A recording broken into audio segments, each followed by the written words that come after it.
Hallelujah, praise the Lord. ஆண்டவராகிய இயேசு கிறிஸ்து நாமத்தினாலே உங்களை வாழ்த்துகிறேன். கர்த்தர் உங்களை ஆசீர்வதிப்பார். இன்றைய நாள் வைப்பனின் சத்தம் சங்கீதத்தின் புஸ்தகம் 22:26. சாந்த குணமுள்ளவர்கள் புசித்து திருப்தி அடைவார்கள். கர்த்தரை தேடுகிறவர்கள் அவரை துதிப்பார்கள். உங்கள் இருதயம் என்றென்றைக்கும் வாழும். ஹல்லேலூயா. சாந்த குணம் உள்ளவர்கள்.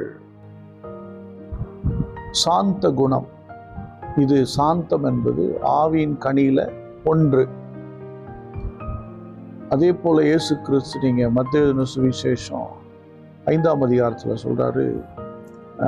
5ஆம் அதிகாரம் கட்டாயம் படிக்கணுங்க. ஒவ்வொரு சுவாச பிள்ளைகளும் ஊழியர்களும் கூட அந்த 5ஆம் அதிகாரத்தை என்ன பண்ணணும்னா கட்டாயமா படிக்கணும். சாந்த குணம் உள்ளவர்கள் பாக்கியவான்கள், அவர்கள் பூமியை சுதந்தரிப்பார்கள். 5:5.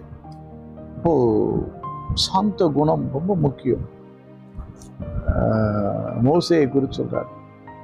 மோசே சாந்த குணம் உள்ளவனா அப்படின்னு சொல்றாரு.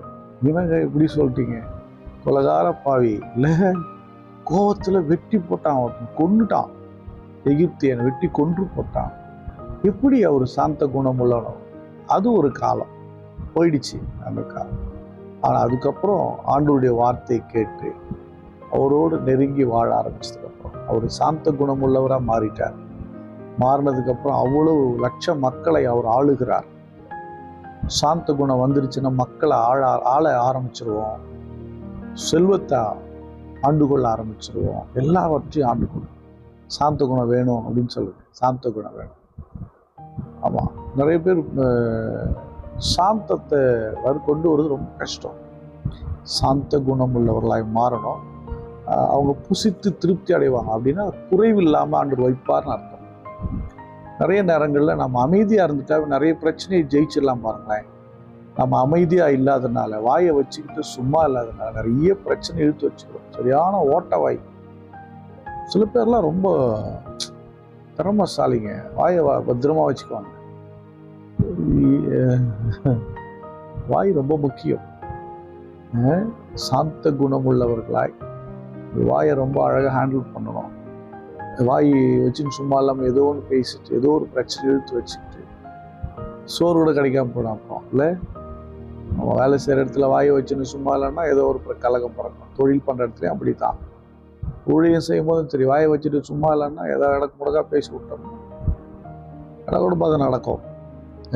பாருங்க, அடுத்தது, கர்த்தரை தேடுகிறவர்கள் அவரை துதிப்பாங்க. அவரை தேடுறவங்க பிரைஸ் பண்ணி உங்கள் இருதயம் என்றென்றைக்கு வாழும். தேவனை துதிச்சுக்கிட்டே ஆராதிச்சுக்கிட்டே வாழ பழகினவங்க அவங்களுடைய ஆத்மா என்றென்றைக்கு வாழும், இருதயம் வாழுமா. ஏன்னா இங்கே இருந்தாலும் துதிக்க போகிறோம், செத்த அங்கே போய் துதிக்க போகிறோம். இங்கேயே முழுசாக துதிக்க ஆரம்பிச்சிட்டாவே அவர் அழகாக அங்கே கூப்பிட்டுக்குவார். வா வா, எனக்கு ஒரு ஆள் வேணும், துதிப்பதற்கான மகன் மகள் வேண்டும் என்று சொல்லி கூடவே வச்சுக்குவார்.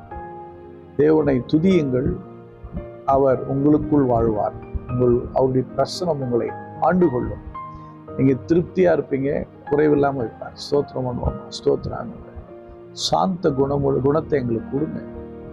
கோபமாக எரிச்சலுமாக இருந்த மோசே சாந்த குணம் உள்ளவனாய் மாறிவிட்டார். ஆண்டவரே, எங்கள் சுபாவம் கூட ரொம்ப மோசமாக இருக்குது, ஆனால் நாங்கள் உங்க கூட இன்னும் நெருங்க நாங்கள் சாந்த குணம் உள்ள மாறிடும். அப்படியா எங்களை அப்படியா பலப்படுத்தினாங்க. ஸ்தோத்திரம். பரிசுத்த பிதாவையும் ஸ்தோத்திரம். பார்க்கிற உங்களுடைய பிள்ளைகளை ஆசீர்வதிங்க. சாந்த குணம் உள்ளவர்களாய் மாற்றுங்க. உண்மை துதிக்கிற பிள்ளைகளாய் மாற்றுங்க. மோடு கூட என்றென்றைக்கும் வாழும்படி எங்களுக்கு கிருபை தாங்கப்பா. தேவ தயவு எங்களை நெருக்கி ஏவட்டும். பார்க்கிற ஒவ்வொரு பிள்ளைகளையும் நீங்க ஆசீர்வதிங்க. இயேசு கிறிஸ்துவின் நாமத்தினால் ஜெபிக்கிறேன் நல்ல பிதாவே. ஆமென். God bless you. Bye bye.